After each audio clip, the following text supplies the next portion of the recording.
I'm David Knowles, and this is Ukraine, the latest.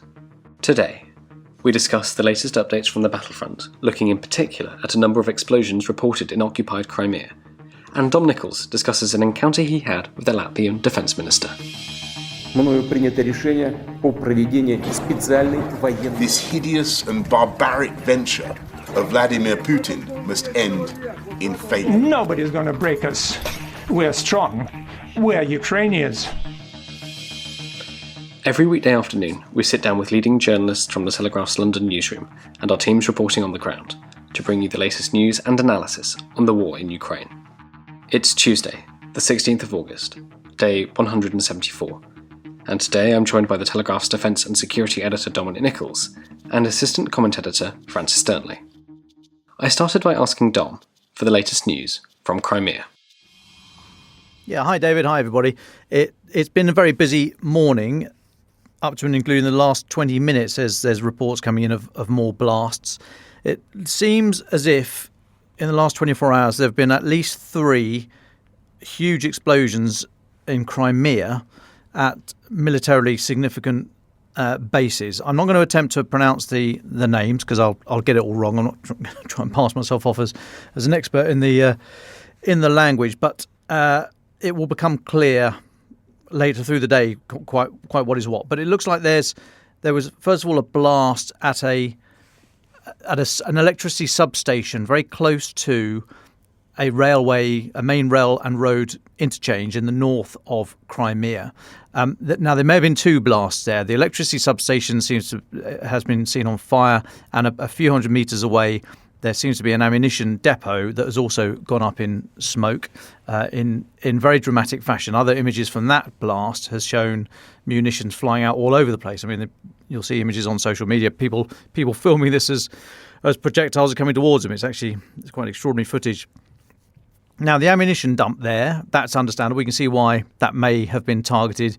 Sorry, I'm getting ahead of myself here. I'm assuming these are the result of Ukrainian action. I'm not suggesting they are ammunition accidents. Although slight caveat, Russia does not handle its ammunition very well in the way that we would do in the West. They largely leave it out in the open where it's subject to temperature and humidity ranges, and therefore it can be quite unstable. Certainly the older stuff, and we think they've burnt through a huge amount of ammunition in this war, so they're probably using the older stuff, and that may be even more susceptible to temperature and humidity. So there is a chance that the ammunition explosion could have been just faulty handling. However, that aside, let's think that it's let's move on with the suggestion that this is Ukrainian military action.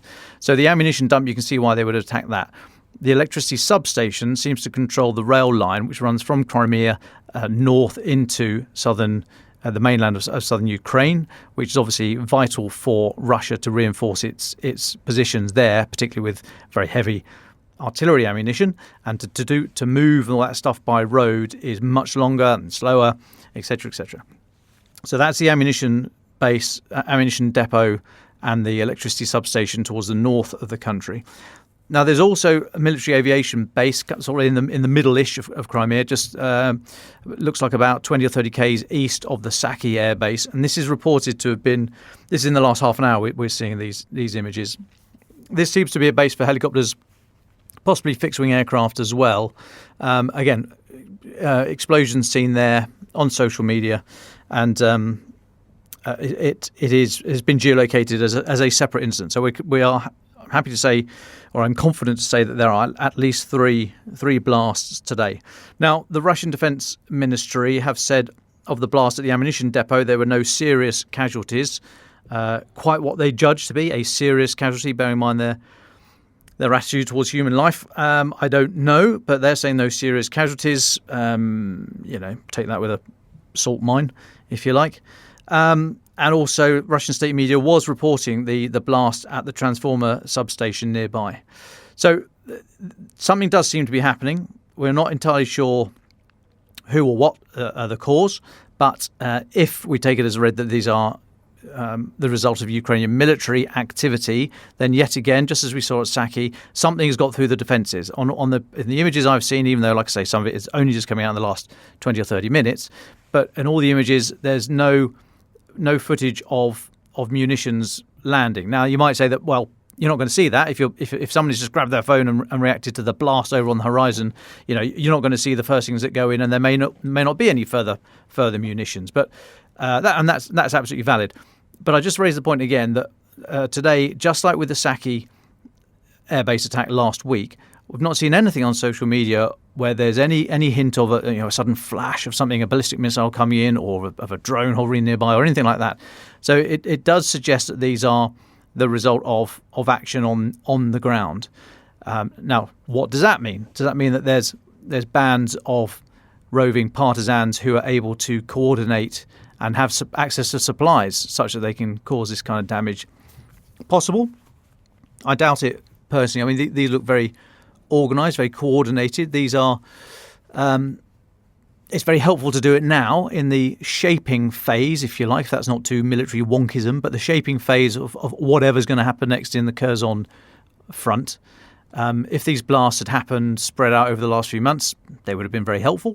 But doing it all now in the space of a very small number of days, I mean, it's going to have an effect. And therefore, if Ukraine are looking to do something in the Kherson front, this is the time to be attacking these deep areas of ammunition, attacking the rail lines, attacking the air bases and Crimea.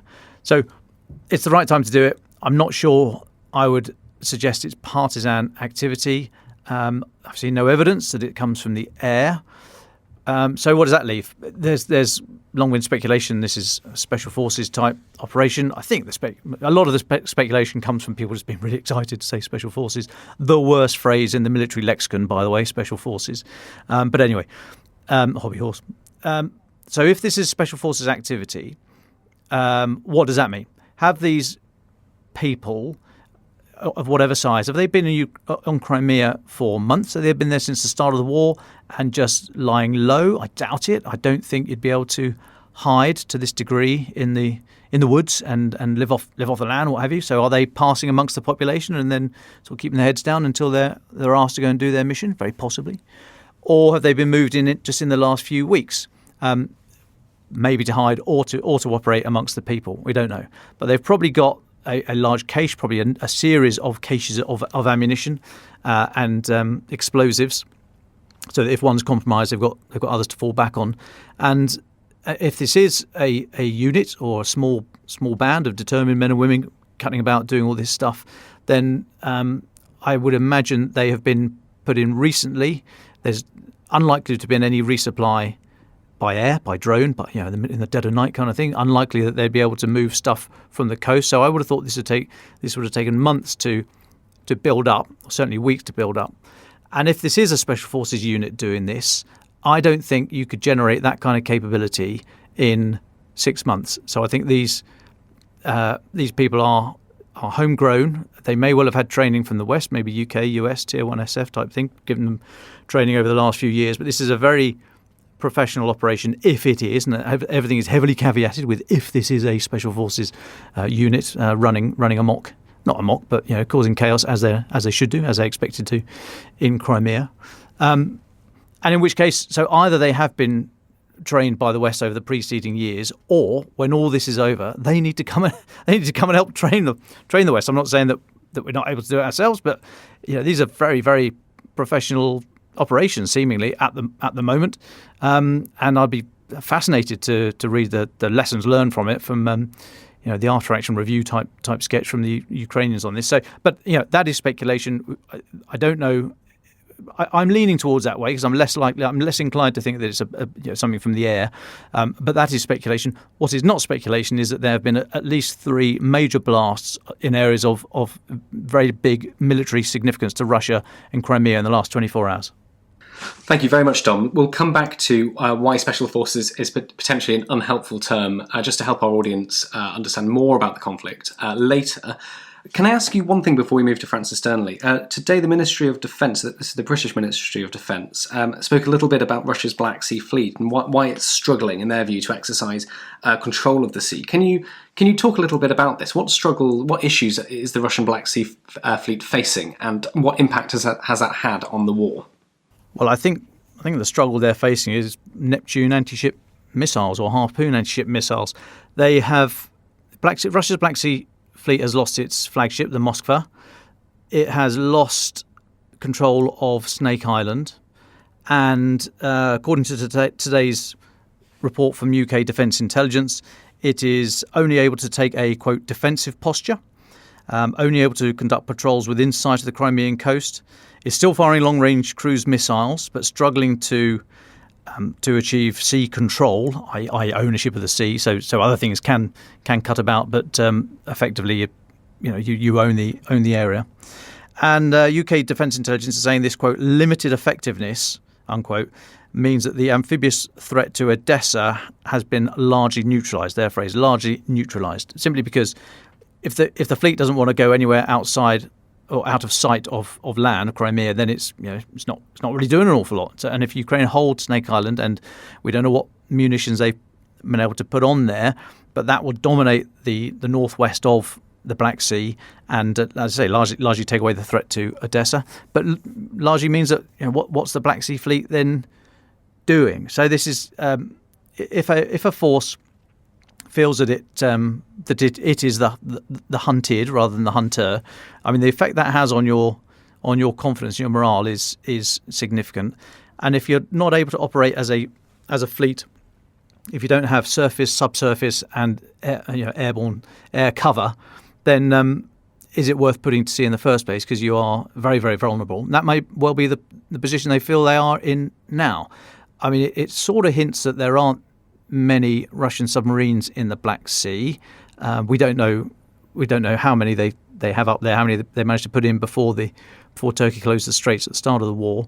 But a fleet that doesn't feel confident to operate does not suggest that it is that it knows that it's being looked after from under the water. So I think the Black Sea Fleet is largely, I won't say rendered irrelevant, because it is still firing long-range caliber cruise missiles and others, and having a horrendous effect on Ukraine's civilian and military architecture and population. So it is still effective. It can be effective in a very limited manner, but it doesn't seem to be able to do what navies like to do, i.e. exert sea control over the northwest part of the Black Sea. Thank you very much for that, Dom Nicholls. Francis Stanley, what other updates do you have for us? Thank you, David. Afternoon, everybody. There have been a few updates on the diplomatic front in the past 24 hours, which I just wanted to report before going into a more in-depth on one particular article that's been published in the past 24 hours, which is an absolutely, treasure trove, to say the least, of analysis and reportage. But first of all, Putin has accused Washington, surprise, surprise, of seeking to prolong the conflict in Ukraine and of fueling conflicts elsewhere in the world, including the visit of US House Speaker Nancy Pelosi to Taiwan. And he's quoted as saying, "The situation in Ukraine shows that the US is trying to prolong this conflict, and they act in exactly the same way, fueling the potential for conflict in Asia, Africa, and Latin America." These are in some televised remarks. Now, I don't think this is anything particularly new, but it just speaks to the Russian narrative, which continues to blame NATO encroachment on Ukraine as being the main trigger point for this war, and indeed still painting the US and Western powers as aggressors. In other news, Putin has also offered to send advanced weapons to bolster his allies around the world, including boosting relations with Kim Jong-un, the North Korean leader. I mean, I don't know what it says about you really if you're dealing with Kim Jong-un and giving weapons to the North Koreans, but clearly he sees this as a part of Russian strategy to continue to forge alliances regardless of who they're with around the world, as they've become increasingly diplomatically isolated. And finally, he has also boasted about the Kremlin's arsenal at at Russia's annual arms expo, which traditionally attracts delegations from around the world. But obviously this year, because of the invasion, the conference is a much more low-key event. So those are the main sort of diplomatic updates for the past 24 hours, mostly relating to what Putin has been saying in his televised remarks, but nothing particularly shocking, as I say, but just reiterating a Russian narrative about Western imperialism and Russia still being able to push above its weight, in inverted commas, around the world. Well, thank you very much, Francis, for that. Let's get into this fascinating Washington Post article. There's all sorts of things going on there. It's all about the sort of the lead up to war and the struggle that the Brits and the Americans had to convince the world that this attack was coming. And what did you take? Could you sketch out what the argument and what the thoughts from this article were, Francis, and then let us know what you took away from it? Yeah, so it's the very definition of a long read, and I must say to listeners that it is really, I would say, an essential read in terms of shining a light on the months, weeks, days, even hours prior to the invasion, in terms of the very, very high level conversations taking place in Washington, in Kyiv, in London, in Geneva, all around Europe and the world, and of course in the Kremlin. And it just has a real, as I say, treasure trove of detail on all different angles, really, of the war. And indeed, it summarises the article thus. This account, in previously unreported detail, shines new light on the uphill climb to restore US credibility, the attempt to balance secrecy around intelligence with the need to persuade others of its truth, and the challenge of determining how the world's most powerful military alliance would help a less than perfect democracy on Russia's border defy an attack without NATO firing a shot. So that's a sort of summary of the article. But in terms of the details I wanted to pluck from this, and I say it really needs to be read in full to be fully appreciated, talks about how, again, something that we've sort of known and speculated about, but goes into more detail on the original Russian military strategy. Foremost among them was the attempt to seize Kyiv in 3 to 4 days. Apparently the Spetsnaz, the special forces, if Dom will forgive my usage of that term, the plan was for them to find and remove Zelensky, killing him if necessary, and installing a Kremlin-friendly puppet government as soon as possible. Obviously that did not happen, but that was clearly the intention. After then pausing to regroup and rearm, their intention was to push westward towards a sort of north-south line stretching from Moldova to western Belarus, leaving a rump Ukrainian state in the west. And the area apparently that Putin was sort of calculating was populated by irredeemable neo-Nazi Russophobes. So not attempting to sort of seize the whole country, at least not initially, but much, much larger portions of the country than he has been able to succeed in achieving thus far and seizing thus far. But then it goes back in time and talks about how the intelligence came about that was predicting the invasion, and the piecing together of the analysis, not only from the Kremlin perspective, but also from how Washington and London and other places were picking up on what the Kremlin was intending to do. And it would appear that Putin was essentially realizing, from the Russian sort of perspective, that time was running out for him to, if he was going to make a move on Ukraine, time was running out. The direction of travel was one that the country wanted a freer, more democratic future, one without Moscow interference. Of course, we'd had the Orange Revolution, 2004-2005, the protests that preceded the Russian annexation of Crimea, and this sense also that he was getting older, and that if he was going to do anything, that time was running out. So these were calculations being made towards the end of last year. And indeed, there was, as I say, a reaction to this happening in intelligence communities around the world. But what you read and what you discover in reading this article is the extent to which various different countries believed different things. And as the article says, there were basically 3 flavours. This is according to a senior administration official in Washington.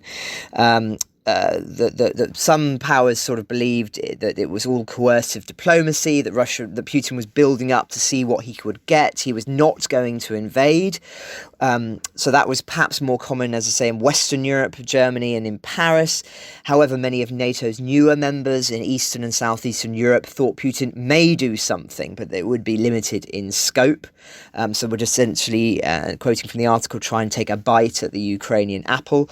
But it was Britain and the Baltic states, which were always nervous about Russia's intentions and believed that the full-scale invasion was incoming. And indeed, a lot of the central thrust of this article is saying that Britain was trying to persuade the rest of Europe, and indeed negotiating with Washington to impress upon them the intelligence they were receiving, that this was very, very serious and a serious threat of full-scale invasion. So that's one theme in the article. Another is actually Zelensky himself, clearly a character who was profoundly underestimated by almost all Western powers, including in Washington.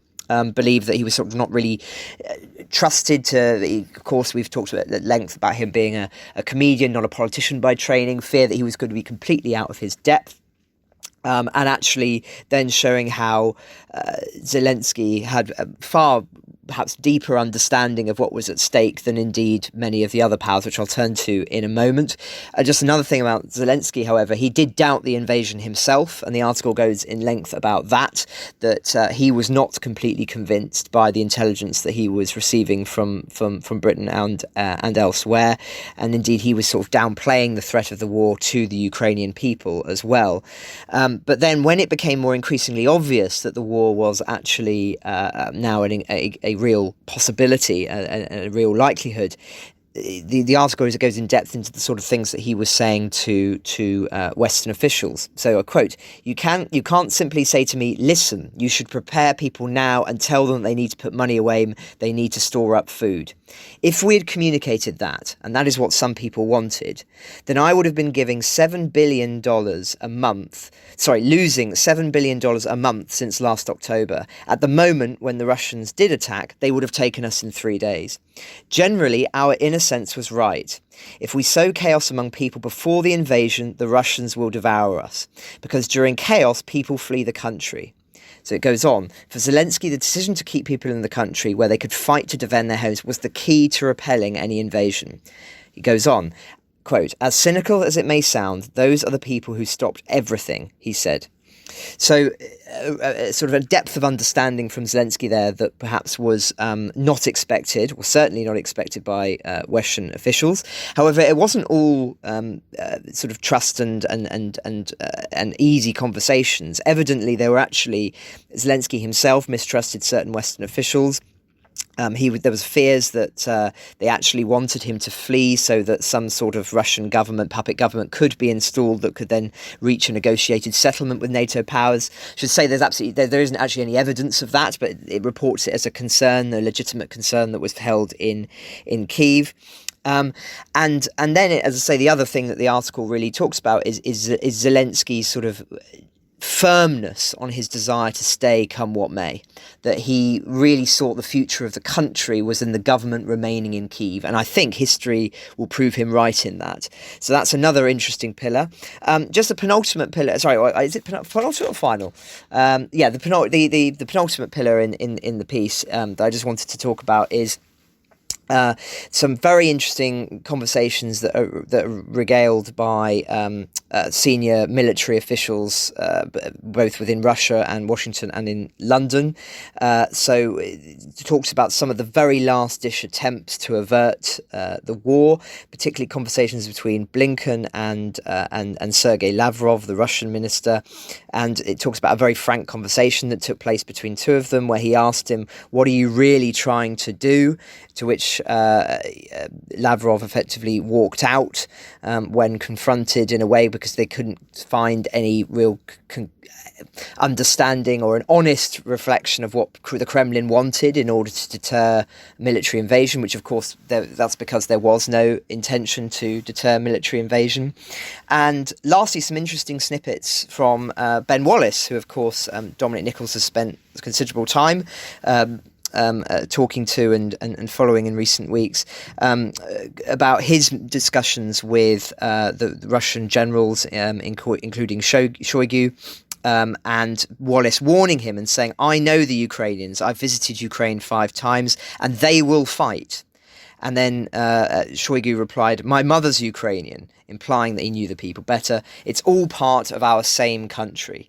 And as I say, that's the other final pillar I just wanted to talk about in relation to this, is that you really get the sense that the line that Putin put out in July in that famous essay, or notorious essay, should I say now, about seeing Ukraine and Russia as one people and one country, was not something that was just a cynical ploy put out as an excuse for the war, but seemed to genuinely have a more sincere belief within the Russian leadership, that this was something that had been a shift in agenda clearly shaped by Putin, but also one that was recognised, believed in by many senior Russian officials prior to the war.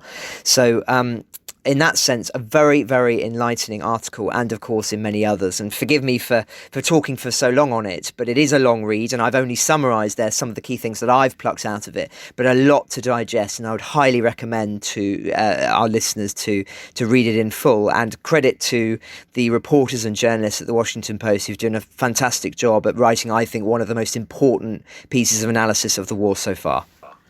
Well, thank you very much for that, Francis. Can I ask, after reading it, was there any pieces of information, any tidbits that surprised you or that were completely new to you? Because quite a lot of this feels like it slots into a lot of our analysis of the conflict so far, or at least isn't too far off. Was there anything complete that you didn't expect at all?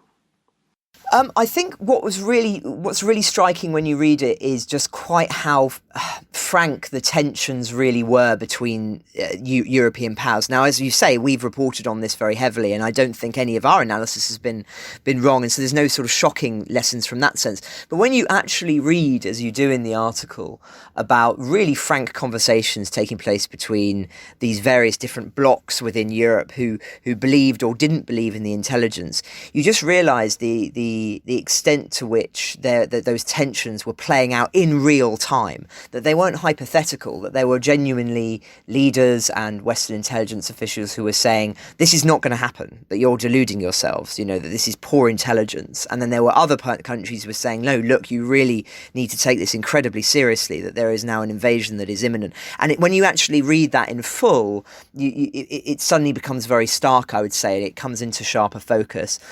Obviously, as you say, there's no sort of great revelations to say about Zelensky's role. We've talked at length on this podcast about the significance of Zelensky's decisions, which I think are underlined in this in a very significant way. I think probably the biggest revelation, if I can articulate it as such, is the one that I just spoke about there at the end, which is the sense that this was something that certain Russian officials really believed in, this sort of idea that Ukraine belonged or was the property of Russia, and that this was something more deeply ideological as opposed to sort of Machiavellian realpolitik, that there is something philosophical, cultural, deeper at play here. And just also as well, I think it's probably worth saying as well, you really get this as the blinkered approach of the Russian officials and in both intelligence and in politics on here, the sense in which nothing was going to divert them. They had clear intentions at hand, and when they were confronted genuinely by Western officials trying to say, look, what do you want? What can we do to avoid this war? They had no answer for them. And I think when you actually read it in such terms and you realise there was actually no escaping this by the time Western officials were reacting, you realise the depth of perhaps the miscalculations in 2015 with the annexation of Crimea. So not necessarily a revelation because we've known about that, but certainly it's really, really interesting when you actually read it in black and white as you do in this long read. Francis, can I jump in here and ask a question, please? I must admit, hold my hand up here, I've not read the article yet, but I'd be interested if you thought there was the article nodded at all to the following, or if you had your own thoughts. Was there any suggestion that Putin's calculus over invading Ukraine now in 2022 was bolstered by the West's lack of action in 2014, the lack of action over the use of chemical weapons in Syria, and more recently the withdrawal from Afghanistan and the narrative around that of an intelligence failure? I wonder if those things sort of bolstered Putin thinking that the West they're just not interested, they're not going to get involved, got too many domestic pressures, etc., etc.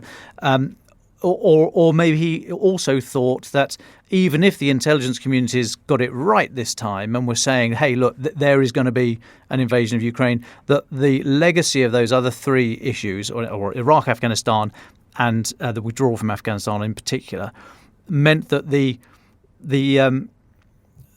credibility of the intelligence product was less, and the analysis was less, and that Putin might have thought that the politicians are less likely to listen to them this time. Just wonder if there was either any nod to that in the article or your thoughts on it. Well, actually, what's interesting, Dom, is that there is degrees of scepticism caused by the long shadow of Iraq and Afghanistan, but that scepticism wasn't within the Kremlin or measuring of the weakness, although no doubt that was part of it, but it's just not discussed in the article. But it's actually within Western countries. Western intelligence.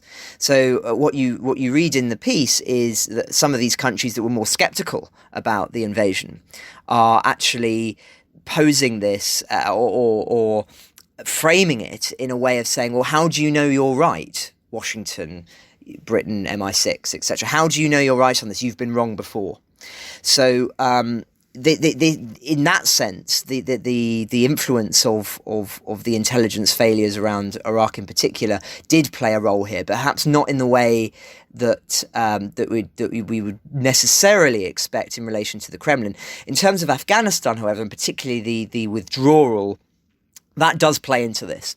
So it talks about the problems that, or seemingly certain calculations being made in the Kremlin as a result of that withdrawal.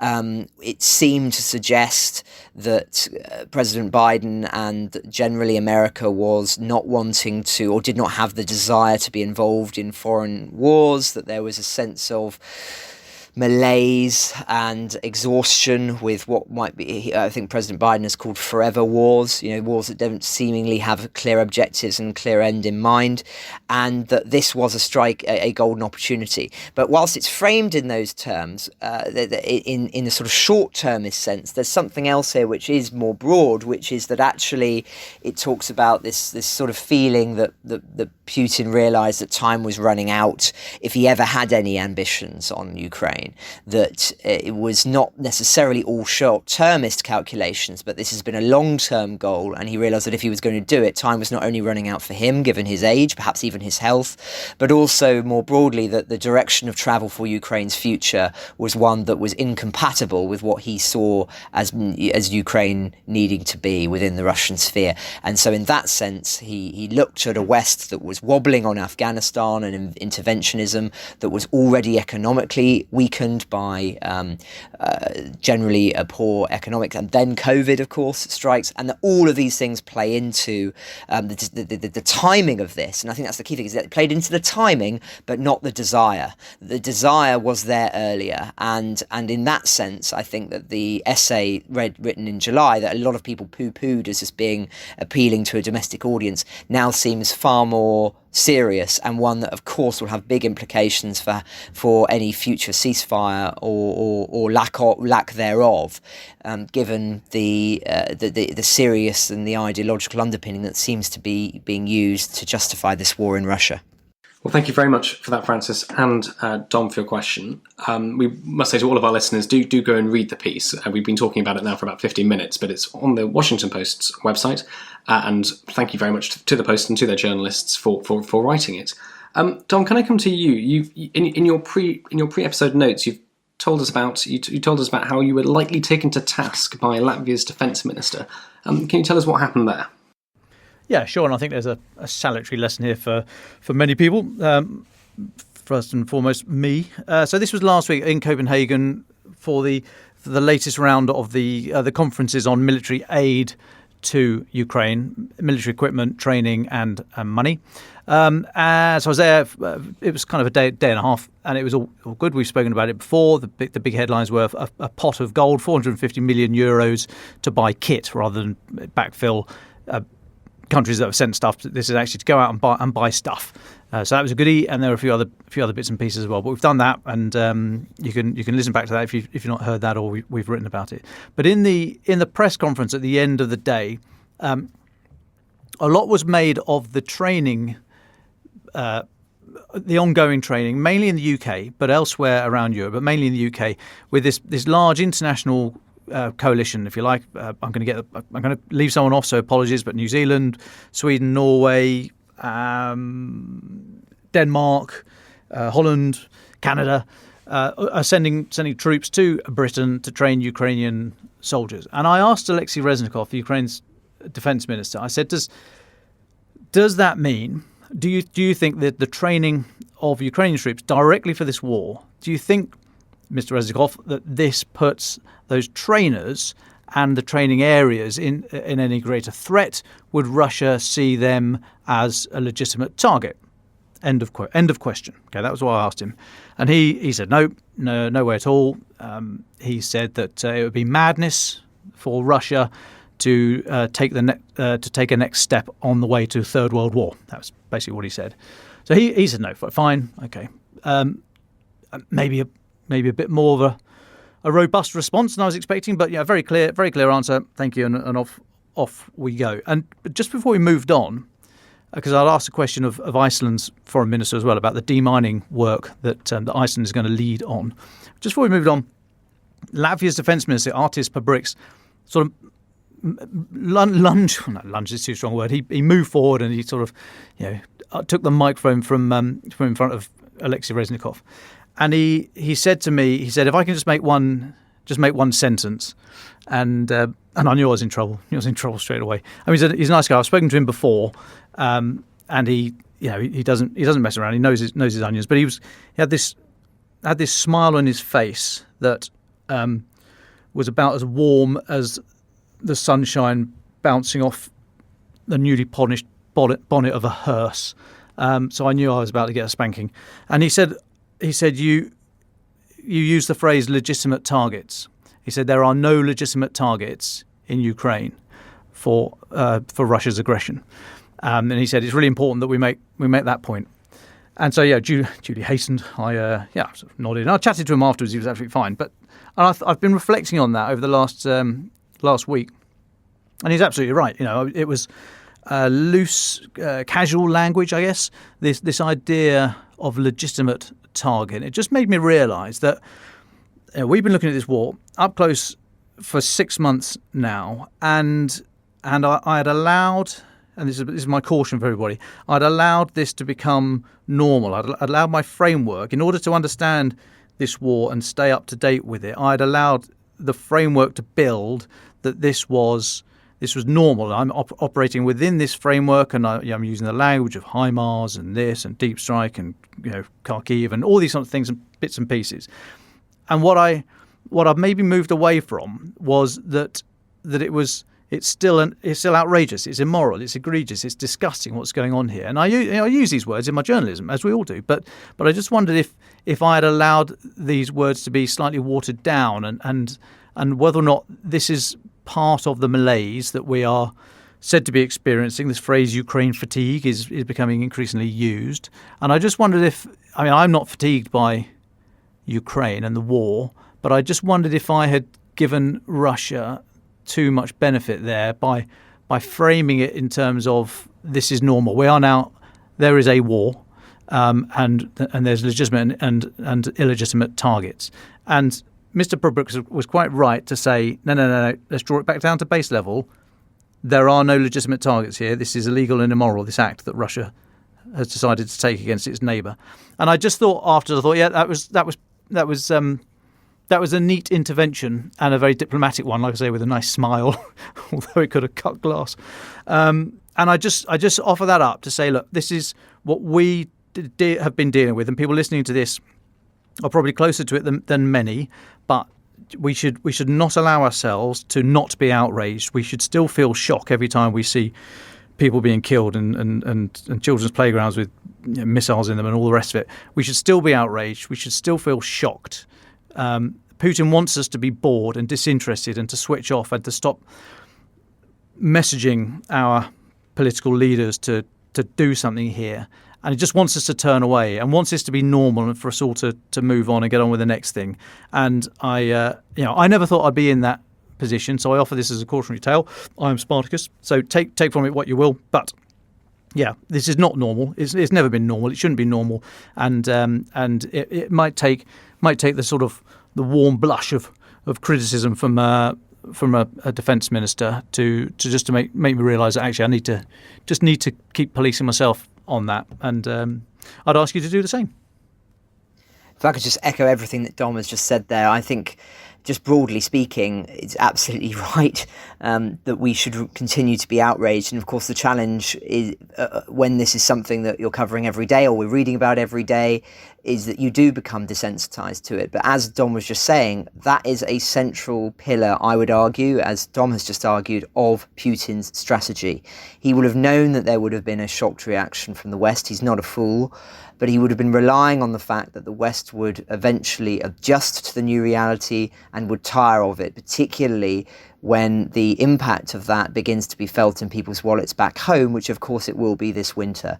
So we need to continue to be outraged by that. We need to continue to remember that this is a war that was started by a megalomaniac aggressor, and continue to ensure that this is not something that we ever move away from being shocked by, because if we do and we become numb to these kind of acts, then we will be creating a future of might that is right, and one that we will all rue, as we already are, but will rue, I would argue, even more severely. Well, thank you, Dom and Francis, for that.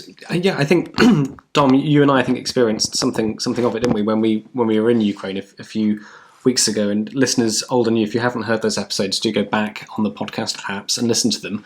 There's about 5 of us trying to get into Ukraine, going to Kyiv, and then getting out again. But it really does hit you when you're travelling towards the capital city, having driven across Volyn, Rivne, and Zhytomyr, the oblasts to the west of Kyiv. And there's not too much evidence of the war. There are checkpoints. Some of them are manned, and some of them are not. And then you get to a point coming into Kyiv, and the highway sort of comes in slightly from the northwest, the highway that we were on, and suddenly you start seeing the destroyed houses and the shopping malls have been completely gutted. The most striking thing I think I remember seeing, we tried to take pictures, but it was a bit dark at this point, were footbridges going over the highway, that the central section of the bridge had been completely destroyed, and only the sort of one side going up and the other side coming down were still extant. And that's sort of, that when you're suddenly there and seeing it, and it's one thing, as you said, Dom, doing this for 6 months and thinking of it slightly like, arrows on a map and numbers and all that kind of thing, and strategy, and then actually to see what it really means, which is a home blown up, or your local shopping centre destroyed in a fire, or missiles landing on your neighbour's house, or a tank at the end of your street with its turret swivelling round, maybe to target your apartment. Who knows? That's when it sort of comes home. And as Dom and Francis have said, that's why we'll be here every day doing this. We're starting to run out of time, however, today, unfortunately. So Dom and Francis, can I just get your final thoughts, please? Yeah, sure. So my final thought, bit like yesterday, I was saying we should keep an eye out for the narrative from Russia about what happened in the Saki air base. I was a bit nervous that they were quiet. A friend of mine who has lived and worked in Russia for many, many years says that when Russia is making lots of noise and moving about and throwing its arms in the air, you don't need to worry about it. When Russia goes quiet, that's when you need to worry. So for the last few days, I have been a little bit worried because there's been so little communication. So they haven't tried to frame the narrative about Saki. Now looks like actually it's because they haven't got an answer. They can't answer it. They've made a horrendous mistake and something's got in there. Now with these blasts today, and like I say, we think there are at least 3 major blasts today. I just wonder how Russia is going to respond to that, either physically on the ground or in terms of the narrative. Don't forget, of course, that Crimean or social media from people in Crimea will be awash with this. So there's no hiding it from Moscow and no hiding it from the population in Russia. So I think there has to be some kind of response from Russia, not necessarily in terms of narrative. It might be physical. It could be, well, who knows what. Let's not speculate for now. But I just ask. I think we should keep an eye on the narrative coming out from Moscow about what is happening in Crimea. Thank you very much, Dom. Francis, would you like the final words? Well, I just wanted to comment on something following our conversation yesterday about the nuclear threat. There's been some research that's been done by a university in the United States that posits what would happen in the event of a nuclear war between Russia and the US. And, well, as you can imagine, it makes pretty bleak reading. 2/3 of the people on the planet would die from starvation within 2 years of said war, and the detonations would cause massive fires and inject soot into the atmosphere, blocking sunlight from reaching the surface and devastating crops. So I'd say pretty bleak stuff. The reason I mention it is not because this should come as any great shock to us. Of course, this is, the reality of the kind of horrors that we're talking about.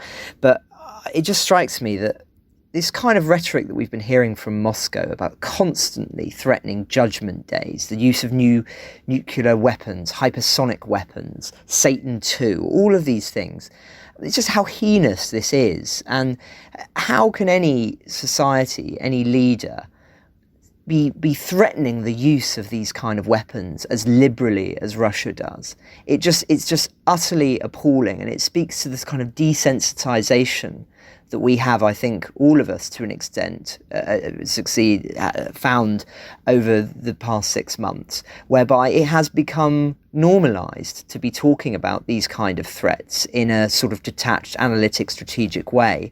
And this is the reality of what these things would actually mean and are meaning on the ground now, these new horrific weapons that have been tried and tested in Ukraine by the Russians, and it's cost lives. It's not just weaponry that's, it's analytics and mathematics. These are people's lives.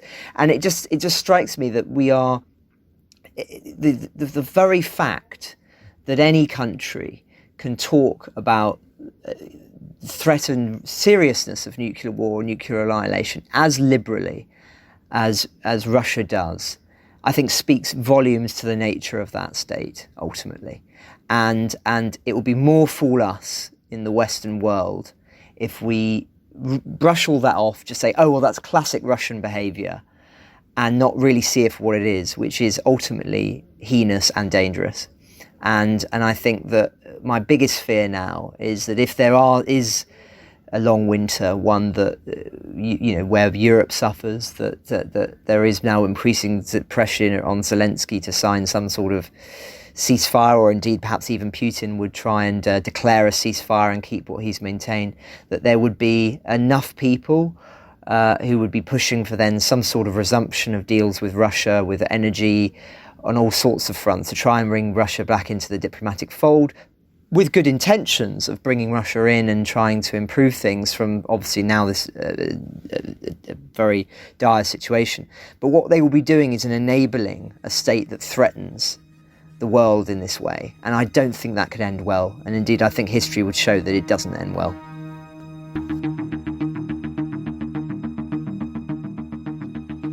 Ukraine the Latest is an original podcast from The Telegraph. To stay on top of all of our Ukraine news, analysis and dispatches from the ground, subscribe to The Telegraph. You can get your first 30 days completely free at telegraph.co.uk/audio. And sign up to Dispatches, our Ukraine newsletter, which brings stories from our award-winning foreign correspondents straight to your inbox. You can listen to this conversation live at 1 p.m. each weekday on Twitter Spaces. Follow The Telegraph on Twitter so you don't miss it. If you enjoyed this podcast, please consider following Ukraine the Latest on your preferred podcast app. And if you have a moment, leave a review, as it helps others find the show. You can also get in touch directly to ask questions or give comments by emailing podcasts@telegraph.co.uk. We do read every message, and we are especially interested to hear where you are listening from around the world. Ukraine the Latest is produced by Louisa Wells and Giles Gear, and today on Twitter, Claire Hubble.